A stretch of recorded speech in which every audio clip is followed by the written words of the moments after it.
I'm Mario Panighetti, and this is my grandmother. Peggy Panighetti. And how old are you? Margarita. Actually, Margarita. it's Margarita, but everyone calls me Peggy. And I will be 81 August the 20th. I think probably my parents getting a divorce when I was probably 3 or 4 years old was a big thing in my life. So we moved a lot when I was growing up.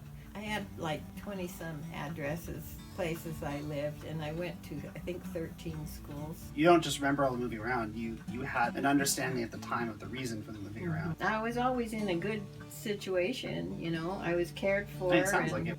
We always had family. When I was in Boston, my mom, when she went to the post office, Jack was working there. He was a window clerk. He said, who do you know in Boston? And she said, oh, my daughter lives there. And she's single. That's amazing.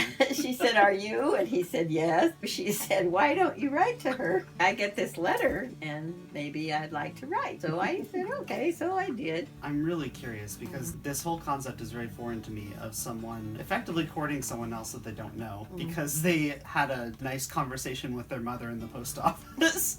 What is a letter like that like? I'll show it to you, Mario. It's upstairs. I want to see it. You got a whole stack of letters there. I saved all the ones that he wrote. Dear Peggy, this is the hardest letter I have ever had to write. It's a good opener. First, because we hardly know each other, and secondly, because I don't know if you will remember me at all. So write and tell me what you are doing and what your plans for the future are. Good night, Jack Panighetti. That had an impact on you. I thought that was really kind of special. For him to reach out like that. Yeah, he seemed like a really neat guy. I mean, obviously it worked out. Yeah. Thank you so much for telling me those stories. Like, I love hearing this stuff. We had some great times. We really did. Okay. Thank you.